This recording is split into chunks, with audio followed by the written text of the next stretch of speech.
Mais um capítulo da saga da subida de juros do Fed contra a inflação por causa de um mercado superaquecido e do outro lado, o mercado de bonds, o smart money, dizendo que nós já estamos em recessão e o Fed vai ter que virar, vai ter que dar uma guinada 180 graus, que é o famoso pivot, baixando aí os juros o quanto antes, porque nós estamos já diante de uma recessão.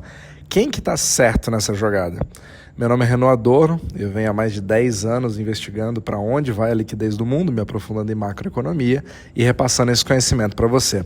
Você pode me encontrar no Instagram, e eu agora tenho um novo perfil focado somente em macroeconomia, que é o OmniMacro, que você pode me seguir ali no Instagram, como também no YouTube e no Spotify. E aí você pode me encontrar pelo nome Renaud Adorno.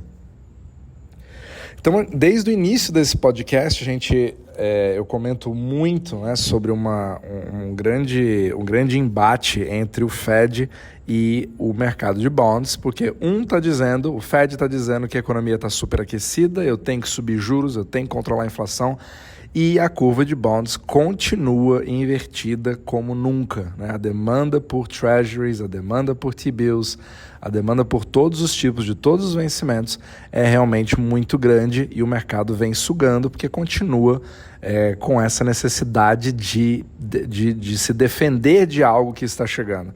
E ele realmente tem aí um histórico muito forte de indicar uma recessão que está por vir. Não se sabe exatamente quando, essa curva só trabalha com probabilidades e não com certezas, né? E a gente vem tendo sempre esse embate. Mas aí é sempre importante entender da onde que o Fed tira as conclusões que ele tira para tomar as atitudes que ele toma. E eu falo em vários capítulos anteriores que são indicadores que eles usam, que são geralmente atrasados, né, com efeito retardado, que a gente chama de lagging indicators, como o CPI, que é o IPCA americano, que acaba, eu já falei em outros capítulos também, como a sua medida ela acaba sendo falha, né? A própria inflação, que não é uma inflação em si, mas que foi uma subida de vários preços ainda por conta da pandemia, de choque ali de oferta, que não é uma inflação monetária,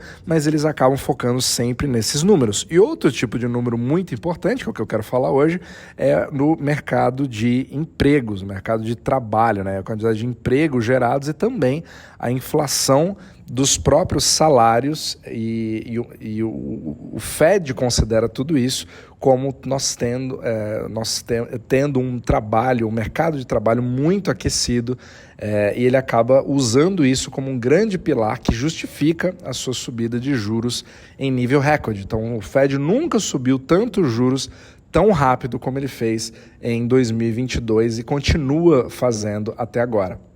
Só que, recentemente, teve ali uma notícia que foi até...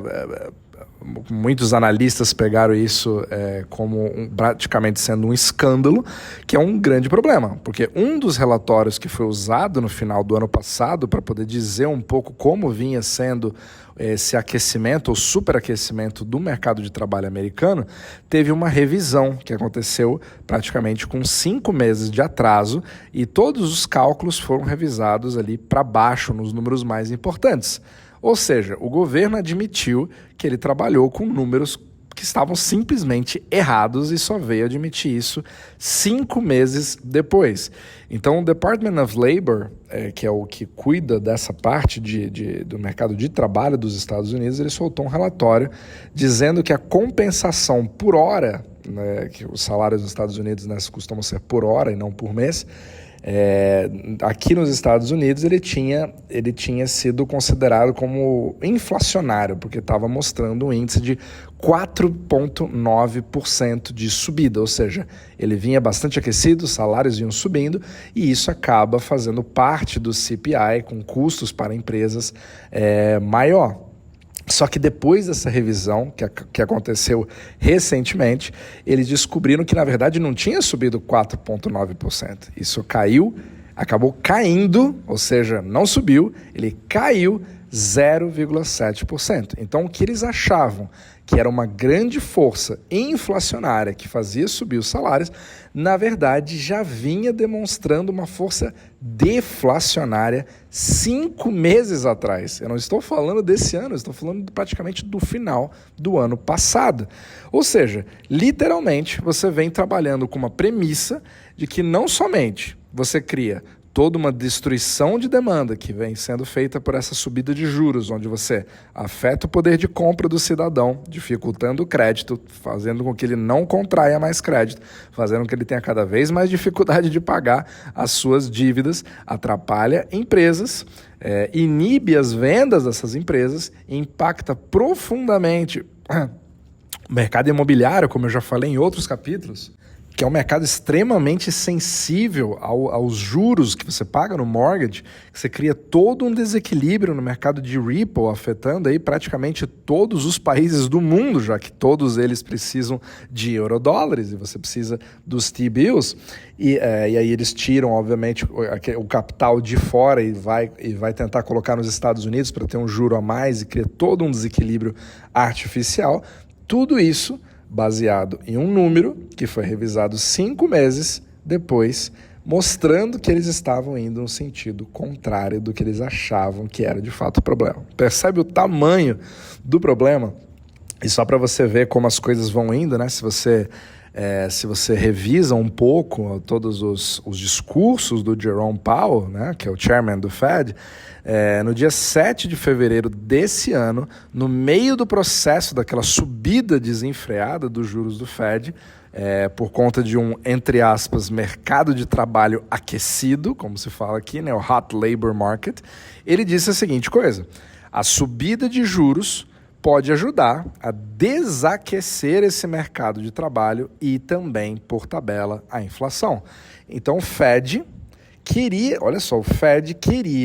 ver os salários baixando e o desemprego aumentando. Olha que bacana. E tudo isso com um grande objetivo, que é o objetivo maior do Fed. O Fed inteiro ele só trabalha com um objetivo: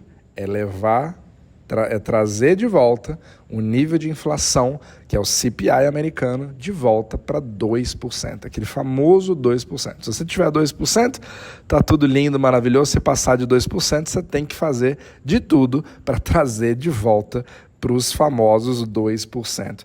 Então, assim, a gente não precisa nem entrar no mérito dessa linha de pensamento que é tão controversa, né, e acaba sendo, assim, perversa, inclusive, né?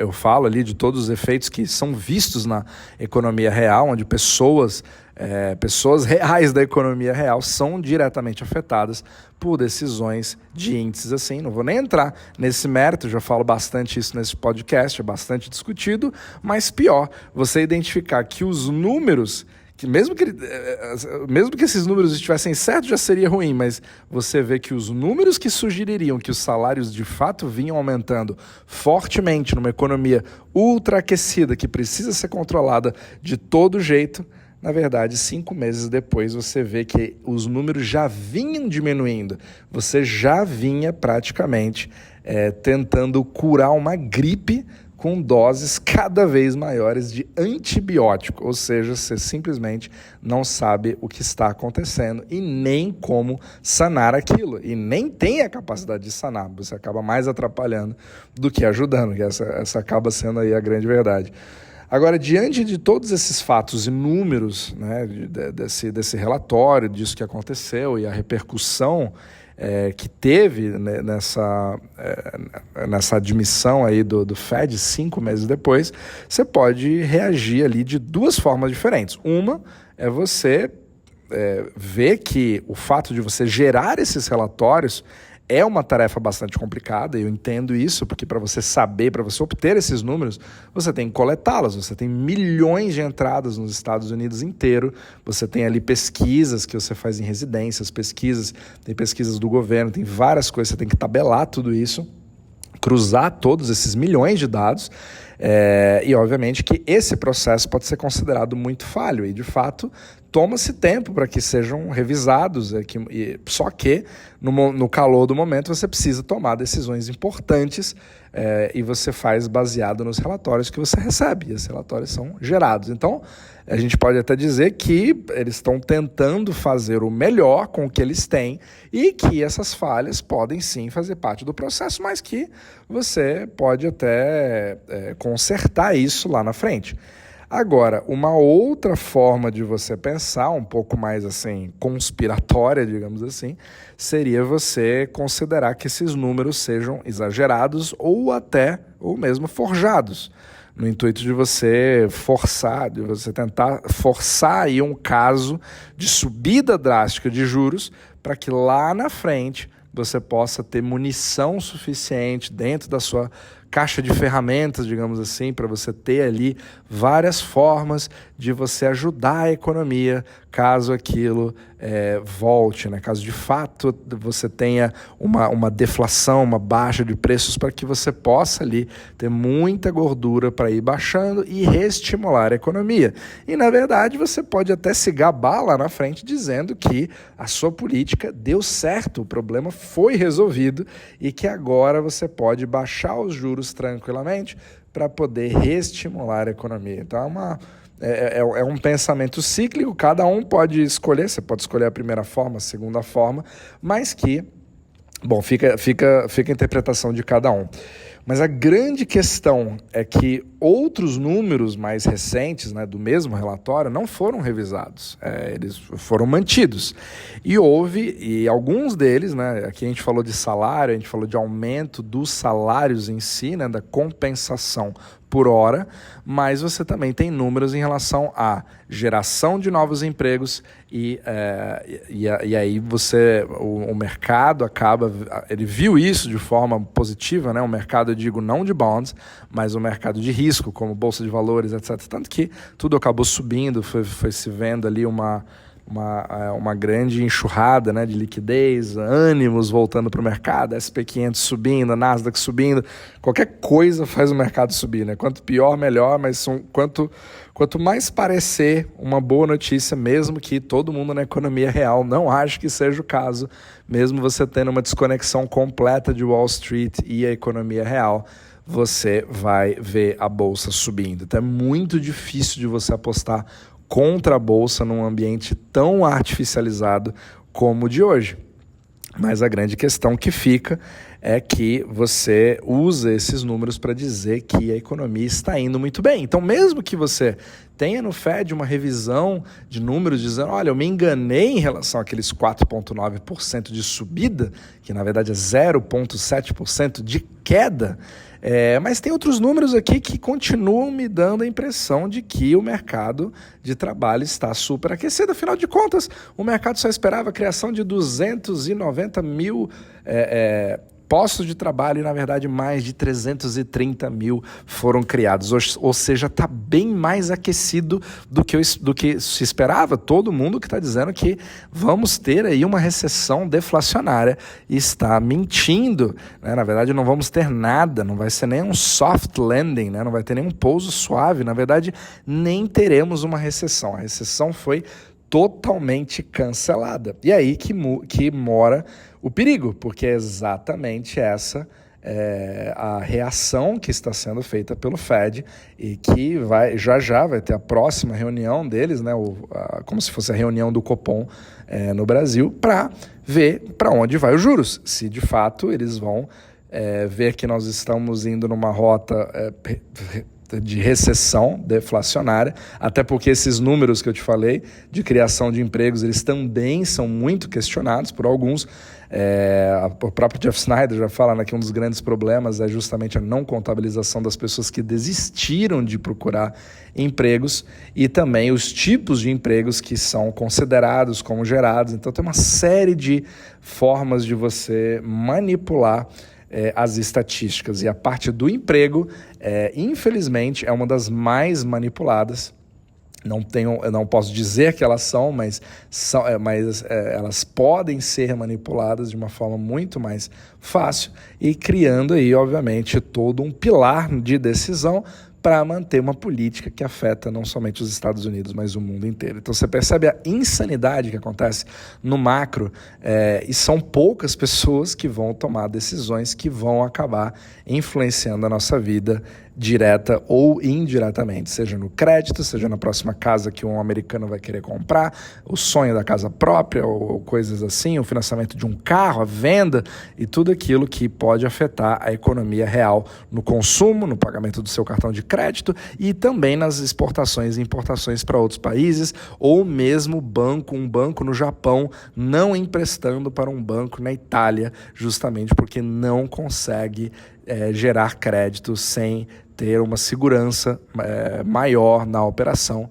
pela falta de dólares no mercado. Então, tudo isso está interligado e é fascinante, muito complexo, né?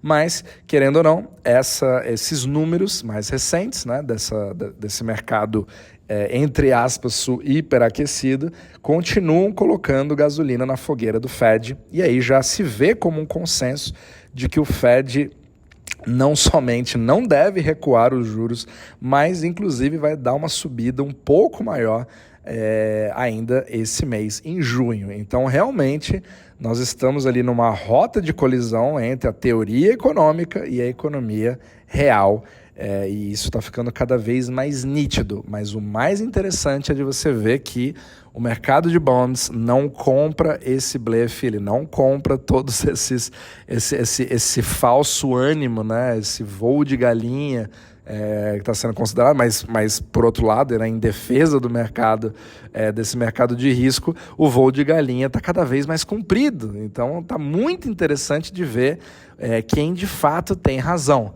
Pode ser que o mercado de bonds, em algum momento, ele vai acabar vencendo, né, esse jogo, que não seria uma boa notícia para absolutamente ninguém, exceto aqueles que investem contra o mercado, dando short, né, no mercado de risco, no mercado de ações, mas, por enquanto, não parece que nada disso está acontecendo. Então, uma rota de colisão está sendo desenhada e vamos ver aí a cena dos próximos capítulos para ver quem ganha essa queda de braços. Então, realmente, o segundo semestre promete e todos os índices reais da economia real vêm se empilhando para demonstrar que a probabilidade de uma recessão no mercado americano para o segundo semestre fica cada vez maior.